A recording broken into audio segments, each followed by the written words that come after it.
মাত্র কয়েক মিনিটেই তৈরি করুন এমন প্রফেশনাল ইনফোগ্রাফ। চলুন দেখে নিই আফটার ইফেক্ট 2027 এ টেমপ্লেট এডিটের সবচেয়ে সহজ নিয়ম। বোরিং ডেটাকে দিন প্রফেশনাল লুক। কোনো অভিজ্ঞতা ছাড়াই আফটার ইফেক্টস 2027 এ ইনফোগ্রাফিক এডিট করা শিখুন আজকের এই ভিডিওতে। ইনফোগ্রাফিক এডিট করা এখন পানির মতো সহজ। এক্সাম্পল 4 প্রজেক্টে চলুন দেখি কিভাবে কয়েক ক্লিকেই যে কোনো ডেটা এবং কালার চেঞ্জ কিভাবে করতে পারেন। তো ঠিক আছে, শুরু করা যাক। আজকে আমরা শিখতে চলেছি লোগো রিভিল। এই যে এই লোগো অ্যানিমেশনটা দেখুন, আমরা কোনো একটা ভিডিও শুরুতেই এইরকম ইনফোগ্রাফ তৈরি করতে পারি যেখানে একটা ইন্ট্রো থাকবে। তো এই ইন্ট্রোটা আমরা কিভাবে এডিট করব, এরকম আরো কি ধরনের ইন্ট্রো পাওয়া যায় এবং সেটা কিভাবে আপনি এডিট করবেন, এটা আমরা এই পর্বে বিস্তারিত আলোচনা করছি। তো ঠিক আছে, সবাই পুরো ভিডিওটা দেখুন, তাহলে আপনি এরকম ইনফোগুলো বা লোগো অ্যানিমেশনসটাকে আপনি রিভিল করতে পারবেন। তো ঠিক আছে, welcome to IT Guru. IT গুরুতে স্বাগতম। এটি এমন একটি স্থান যেখানে প্রযুক্তি শেখা সহজ, আকর্ষণীয় এবং আমাদের ভাষায়।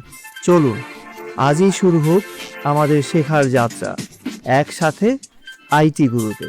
শুরু করা যাক। আমরা আগে দেখব আমাদের যে এই ইনফোগ্রাফ সিরিজের আজকে পার্ট 4। আমরা এর আগে বার চার্ট, তার আগে আমরা সার্কুলার, এই দুই ধরনের কাজগুলো আমরা করেছিলাম। তো আজকে আমরা দেখব হচ্ছে লোগো রিভিল। এই লোগো রিভিলে আমরা দেখব লোগো অ্যানিমেশনস গুলো কিভাবে করা যায়। তো এখানে এরকম অনেক রকম, আপনি যখন লোগোতে যাবেন এখানে যে ফ্ল্যাট লোগোস আছে, এই ফ্ল্যাট লোগোর মধ্যে আপনার অনেকগুলো পার্ট আছে। এখানে আবার আরেকটা অংশ আছে যেটা হচ্ছে সলিড। তো সলিড লোগোর ভিতরে আরো কয়েকটা পার্ট আছে যেগুলো চাইলে এখানে অ্যাডজাস্ট করা যায় এই যে বিভিন্ন রকম ভাবে। তো আমরা প্রথমে যেটা দেখবো, যেমন লোগো 1, এটাকে যদি আমি ক্লিক করি, এটা ঠিক এডি পার্টে আপনি কম্পোজিশনস গুলো পেয়ে যাবেন। যেমন এটাতে এখানে অনেকগুলো পার্ট আছে। একটা হচ্ছে টোটাল লোগো, তারপরে আছে এর ভিতরে লোগো আছে, এর ভিতরে বিভিন্ন স্ল্যাজেন আছে, এর ভিতরে বিভিন্ন হচ্ছে টেক্সট আছে। এই লোগোটা যদি আমরা দেখি, এখানে দেখুন, এটাকে আমি যদি প্লে করি, দেখুন এরকম একটা লোগো এখানে অ্যানিমেশন হচ্ছে, এরপরে ওয়েবসাইটের অ্যাড্রেসটা চলে আসছে। ফাইন, আচ্ছা এটা গেল। এরপরে আমরা আসছি এর ভিতরে যেটা 2, যেটা আমি অ্যানিমেট করেছি, সেটা তো আপনাদের প্রথমটা দেখালাম। তারপরে 3 নম্বরটা যদি আমরা দেখি, এটা দেখুন, আমি প্রতিটা প্লে করে দেখাচ্ছি আপনাকে। এটা আরেকটা জিনিস, এইসব জায়গাগুলোতে আপনি এখানে লোগোটাকে অ্যানিমেশন করবেন। যেমন এখানে লোগোটা কিভাবে বসাবেন, ঠিক এটার এই ফাইলটাতে যে অপশনসটা আসবে, এখানে আপনি লোগোটা ইনভোক করবেন। এরপরে আসে টেক্সট, তাহলে এখানে আপনি ওর টেক্সটটা বসিয়ে দিবেন। তো আমি ফার্স্ট এগুলো দেখিয়ে নিই, পরে কিভাবে এডিট করব সেটা আপনাদের শেখাচ্ছি। এরপরে ধরুন আমরা 4 নম্বরটা যদি দেখি, এটা একটু আরো অন্য ধাপে আসবে। এই যে এরকম এইভাবে একটা লোগো আসছে, তারপর সেটাকে আমরা কনভার্ট করেছি। ওকে, আচ্ছা এই গেল হচ্ছে এটা।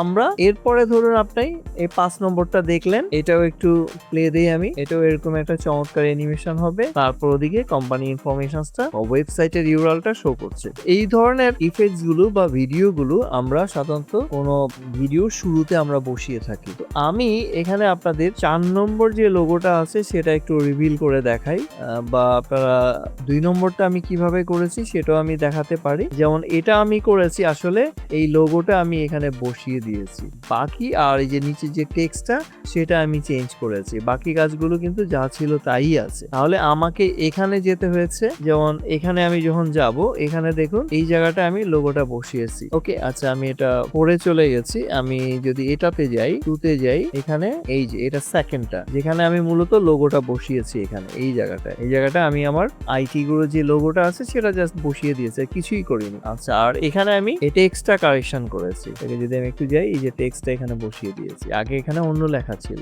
এখন আমি আপনাকে, ধরুন এটা তো এডিট করাই আছে, আমি আপনাদেরকে 4 নম্বরটা দেখাচ্ছি। অফ করে দিই। এবার আমরা 4 নম্বরে আসি।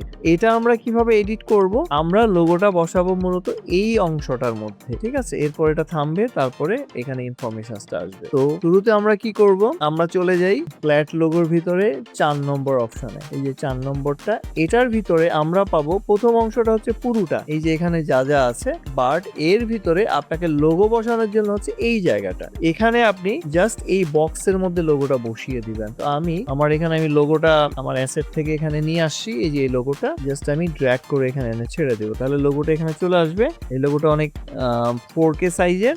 আমি এটাকে জাস্ট এর স্কেল ডাউন প্রেস করে এর স্কেল ডাউন করে দিই। ধরুন আমি এইভাবে রাখলাম, এটাকে এই পরিমাণে রাখলাম। একটু নিচে নিয়ে আসতে পারি এই বরাবর। আমি জাস্ট স্কেল করে আমি এই বরাবর রাখলাম। উপরে একটু ফাঁকা জায়গা, নিচে একটু ফাঁকা জায়গা আছে। এটা কিন্তু এখানে কোনো অ্যানিমেশন হচ্ছে না। এখন ধরুন আমি যদি মূল পার্টে যাই, মূল পার্টে গিয়ে আমি জাস্ট এখানে যাব। এখানে গিয়ে যদি আমি প্লে দেই, দেখুন এটা ঘুরতে ঘুরতে ওর ভিতর থেকে লোগোটা বেরিয়ে আসবে। এই যে লোগোটা ওখানে চলে গেল শিফট করে, দেখুন এই যে লোগোটা এখানে শিফট করে চলে গেল পাশ থেকে, তারপর এখানে লেখাটা আসছে। আবার আমি একটু প্লে দেই, এই যে এটা ঘুরছে, এই লোগোটা এখান থেকে শিফট হয়ে এখানে চলে গেল। দেন এখন আমি এই লেখাটা চেঞ্জ করব। এই লেখাটা আমরা কোত্থেকে চেঞ্জ করব? তো সেটার জন্য আমরা আবার চলে যাব হচ্ছে এই যে লোগো রিভিল, এখানে আমি করেছিলাম 4 নম্বরটা। এবার আমি যাব টেক্সট। এই টেক্সট কম্পোজিশনে আমি ডাবল ক্লিক করে এখানে আমি আমার লেখাটা বসিয়ে দেবো। এই যে এখানে ডাবল ক্লিক করব, এখানে আমি লিখে দেবো আইটি গুরু, IT-গুরু, GURU। এখন আপনি চাইলে এই লেখার কালার চেঞ্জ করতে পারেন। যেমন ধরুন আমি এটা চেঞ্জ করলাম। এবার যদি আমি পড়ে যাই, পুরো রিভিলে যাই, সেখানে আমি গেলে দেখবো যে লেখাটা শেষে কিভাবে আসছে। এটা আমার 2 আর এটা হলো 4। এই যে এখানে IT গুরুটা চলে আসছে। আপনি ওখানে লিখে মেইন ফিচারে যখন চলে আসবেন, তখন আপনি সেই জিনিসটা দেখতে পারবেন। তারপর এখানে দেখুন এরকম অনেক জায়গায় লোগোর ফ্ল্যাক্স, লোগোর অন্যান্য জিনিসগুলো আসবে। আশা করছি আপনাদের ভিডিওটি অবশ্যই ভালো লাগবে। আর যদি ভালো লেগে থাকে তাহলে অবশ্যই লাইক করবেন এবং শেয়ার করে আপনার বন্ধুদের জানিয়ে দিবেন। আর আপনাদের মূল্যবান কোনো মতামত থাকলে অবশ্যই কমেন্ট করে জানিয়ে দিবেন। ভালো কেন লাগছে না বা না লাগলে অবশ্যই আমাদেরকে কমেন্ট করে জানিয়ে দিবেন। আর যারা এখনো চ্যানেলটি সাবস্ক্রাইব করেননি, তারা সাবস্ক্রাইব করে নেবেন, যাতে আপনি লেটেস্ট সাবজেক্টগুলো সহজে পেতে পারেন এবং সাথে সাথে বেল আইকনটি অন করে রাখবেন। তো ঠিক আছে, লিনিয়ার্স আসবে, লাইনস আসবে, স্কেলার আসবে, কন্ট্রোলার্স আসবে। এখানে আমরা ইফেক্টসে যদি চলে যাই, আমরা চাইলে এই যে ব্যাকগ্রাউন্ডের যে জিনিসগুলো আছে, যেমন এই কালারটা আপনি এখান থেকে চেঞ্জ করতে পারবেন। সে ধরুন আপনি এরকম একটা ওর সাথে কম্বিনেশন করে এমন একটা কালার দিবেন যেন ওটা ভালো শো করে, মানে একদম রিয়েল ওয়ার্ল্ড। যে আপনি পুরো কালো করে দিতে পারেন, এখানে ভালো শো করে, অথবা এরকম হোয়াইট করে দিবেন। মনে রাখবেন হোয়াইট ব্যাকগ্রাউন্ডে যে কোনো জিনিস স্যুট করে। তারপরে এগুলো হলো লোগোর যেসব কালার আছে, এই যে এটার যে ব্যাকগ্রাউন্ড কালার, আপনি চাইলে সেটাও চেঞ্জ করতে পারেন। এই যেগুলো কালার চেঞ্জ হয়ে যায়, এটাও বেশ ভালো, খারাপ না, মানাচ্ছে ভালো। তো এরপরে আসছে এর যেসব শেপ আছে, অন্যান্য জিনিস আসছে, এইগুলোরও আমরা পরিবর্তন করতে পারি। প্রত্যেকটা জিনিসেরই আমরা এখানে পরিবর্তন আনতে পারি। এই হচ্ছে মোটামুটি আমাদের লোগো রিভিল। এই যে আমি আগে যে কালারটা দিয়েছিলাম, এক্স্যাক্টলি এখানে যে থিমটা দিবেন, সেই থিমই মূলত এই কালারটা আসবে। তাহলে আমরা এতক্ষণ দেখলাম একটা চমৎকার লোগো রিভিল কিভাবে আমরা করব। আশা করি জিনিসটা আপনারা এনজয় করেছেন। এরপরে আমাদের পরবর্তী আরো যে পার্ট আছে, সেই পার্টগুলোতে আমরা আরো বেটার কিছু দেখব। তো ঠিক আছে, আজকে এই পর্যন্তই। শিখতে ভালো লেগেছে? তাহলে একটা লাইক দিন। আপনার একটি লাইক আরো অনেককে সাহায্য করতে পারে। আপনার মতামত, প্রশ্ন বা নিজের টিপস থাকলে কমেন্টে জানাতে ভুলবেন না। আপনার কথা শুনতে আমার ভালো লাগে। যদি আপনি বিশ্বাস করেন যে শেখা মানেই ক্ষমতায়ন, তাহলে সাবস্ক্রাইব করুন এবং বেল আইকনটি অন করে নিন। চলুন এমন একটা ভবিষ্যৎ গড়ি যেখানে প্রযুক্তি সবার জন্য শেখার সুযোগ তৈরি করে। ভিডিওটি শেয়ার করুন এমন কারোর সাথে যে শিখতে চায়।